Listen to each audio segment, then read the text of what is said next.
కొంతమంది సంఘ బిడ్డలు ఈ రోజుల్లో ఉండే పరిస్థితులు అంతే. మా అయ్యగారు ప్రార్థన చేసే పవర్ ఏమీ లేదండి. ఏం పవర్ కావాలి నీకు?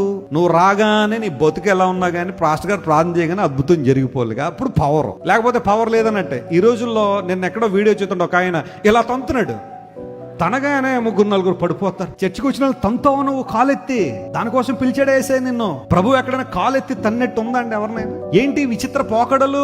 అది పవర్ అట, అది పరిశుద్ధాత్మ శక్తి. ఇలా కాలెత్తి తనగానే పడిపోతున్నారు. ఆయన భార్య ఆయన పక్కన దిట్టంగా నిలబడి ఉండదు. అలాగే మరి ఆవిడెందుకు పడతలేదు? ఎవరిని మోసం చేయడానికి ఇలాంటివన్నీ? అదే నువ్వు పవర్ అనుకుంటున్నావు కొన్నిసార్లు. కొంతమంది అలాంటివి చూసి మా సంఘంలో ఎప్పుడు ఇలా తన్నలేదండి, మేము తన్నాం అమ్మా, మేము తన్నాం. చక్కగా వాకింగ్ చెప్తాం, వింటే వినండి, బాగుపడతారు. తన్నించుకోవాలంటే వెళ్ళండి. వారానికి ఒకడో ధైర్యవుతున్నాడు, తంతున్నాడు. మొన్నడెవడో గర్భిణీ స్త్రీని తంతున్నాడు కాలెత్తి. అంతకన్నా అవమానం ఇంకేమైనా ఉందా? అంతకన్నా అవమానం. అదే దేవుడు చెప్పాడు, తనమన్నాడా నేను అందరినీ? పడిపోయిన వాళ్ళు లేకుండా దేవుడు అంటే నువ్వు గర్భిణీ స్త్రీని తంతాను కాలెత్తి. అదా పవర్. ఏమో కొంతమంది పరిగెడతలేదు అలాంటి చోట్లకి. ఉందా మీకు ఏమన్నా వాక్యం మీద భయం, ఏమన్నా భక్తి ఏమన్నా ఉందా? వాక్యం అంటే ఏమన్నా ఉందా? మీ ఇంటి వెనకాల కొబ్బరి చెట్టు ఉందంటే అది ప్రవచనమా? అది కొబ్బరి చెట్టు కాయలు ఉన్నాయంటే ప్రవచనమా? కొబ్బరి చెట్టుకు ఆకులు ఉన్నాయి, నిన్న వాడు పడిపోయిందంటే ప్రవచనమా?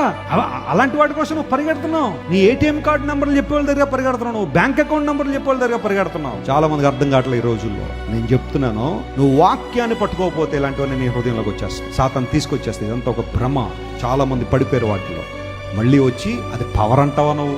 అదా పవర్?